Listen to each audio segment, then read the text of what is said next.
Alors, aujourd'hui, je vais faire une guidance sur comment va-t-il. Comment va-t-il? Alors, intérieurement, comment va-t-il? Ou elle, j'ai envie de vous dire. Comment va l'autre personne? Peut-être que vous êtes en froid, peut-être que vous êtes en break, peut-être que vous êtes en rupture. Et vous vous demandez comment ça va. Alors lui, dans sa tête, il est fatigué. Très très fatigué. Voire peut-être même malade, il a chopé le Covid, des grippes, compagnie. Il va pas très bien du tout. Ok. Professionnellement parlant, comment va-t-il?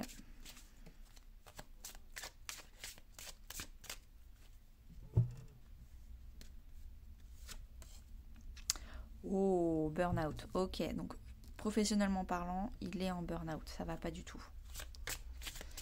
Ok. C'est peut-être pour ça qu'il vous donne pas de nouvelles et qu'il va pas bien. Sentimentalement parlant.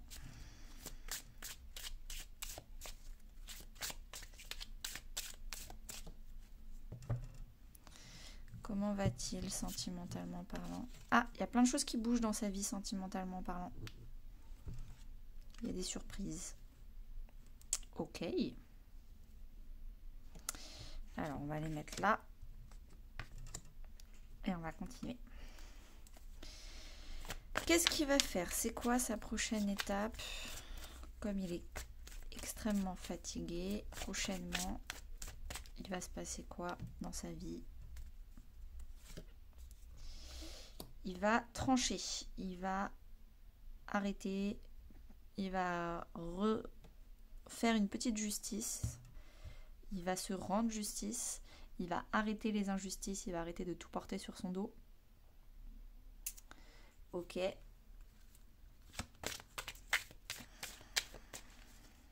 Il va peut-être même guérir sa blessure d'injustice. Peut-être qu'il n'arrêtait pas de trouver ça injuste que les autres aient plus de temps libre, etc. Et il va enfin s'accorder du temps libre et arrêter d'être dans une blessure d'injustice, mais en ne faisant rien par derrière.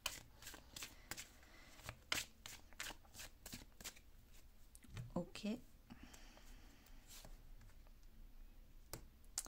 Bon, alors il va comprendre qu'il est dans la mauvaise voie, qu'il fait fausse route professionnellement parlant, qu'il est en burn-out, qu'il ne peut pas y arriver, qu'il a fait déjà beaucoup trop d'efforts. Donc peut-être qu'il va enfin avoir un déclic de la mauvaise voie qu'il a empruntée. Ok, un peu plus d'infos sur Tout bouge maintenant au niveau sentimental.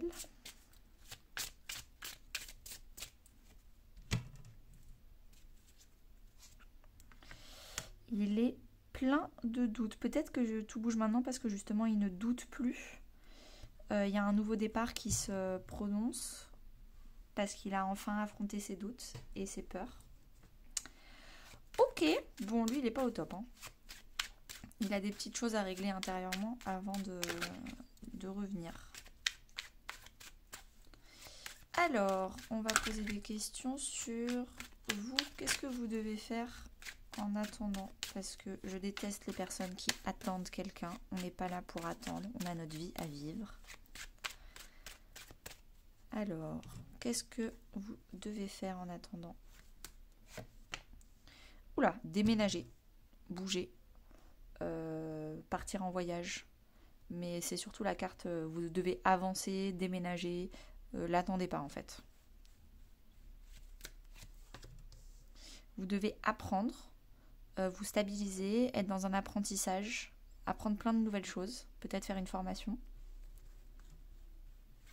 Peut-être même redevenir ami avec lui, c'est la carte de l'amitié, donc peut-être vous trouver des nouveaux amis ou redevenir tout simplement ami avec lui avant de quoi que ce soit. Encore la carte du voyage, donc vous prévoir des voyages, vous prévoir peut-être même des flirter avec d'autres personnes. Remplir votre coupe, arrêtez de rêver votre vie mais vivre vos rêves en fait. Arrêtez d'attendre une coupe qui est derrière alors que vous en avez 3 devant vous. Faites votre vie sans lui et arrêtez d'attendre. Le problème de l'attente, c'est quand il va revenir, vous n'aurez pas bougé d'un iota au niveau spirituel ou au niveau professionnel et au niveau sentimental. Il faut vous concentrer sur un autre domaine. Si le sentimental il est bloqué, qu'est-ce que vous pouvez faire avancer dans votre professionnel ou dans votre intérieur ou dans votre familial et amical? Faites bouger les autres domaines, mais ne bloquez pas tout en attendant un domaine. Déménagez, refaites votre vie et on verra. Bon, quand vous aurez fait tout ça, lui, il en sera où? Ouh, lui, il va revenir. Quand vous serez installé, stable, vous aurez déménagé, vous serez passionné dans votre vie avec plein de nouveaux projets et vous remplirez vos coupes d'émotions toute seule, lui, il vous enverra un message, il reviendra vers vous. Avec de l'estime, il a beaucoup d'estime pour vous, pour ce que vous êtes devenu, parce que vous avez créé votre vie, parce que vous avez beaucoup de valeur, vous avez créé toute seule votre propre valeur. Si vous l'attendez, il ne reviendra pas. Si vous l'attendez, il tourne le dos et il ne reviendra pas. Donc il faut faire votre vie, il reviendra. Après, si vous faites votre vie et que lui il revient, peut-être que lui vous ne voudrez pas de lui. Hein. Vous ne revoudrez pas de lui. Oui, les peurs, les émotions, le trouble, la nuit, c'est incertain. Le brouillard. Parce que pour vous, c'est donner et recevoir. Ça doit être équitable. Peut-être que vous avez trop donné. Lui, il s'occupe de lui, il vous a ghosté ou alors il a décidé de faire un break. C'est pas quand il veut ou il veut comme il veut. Pour vous, il doit y avoir un équilibre de donner et de recevoir. En attendant, vous vous occupez de vous. Vous vous occupez comme si vous étiez une pépite. Et vous vous polissez. Vous vous chérissez. Vous prenez soin de vous-même. Ok. Donc ça, c'est pas mal de conseils. Ça, c'est potentiel. Ça, c'est s'il revient, si vous prenez soin de vous. Est-ce qu'il y a d'autres questions qu'on pourrait poser? Le quand. On va poser la question du quand. Quand est-ce que tout ça va se débloquer pour lui? Dans 4 mois. C'est dans longtemps. Hein. Vous avez le temps de refaire votre life avant. Dans 4 mois.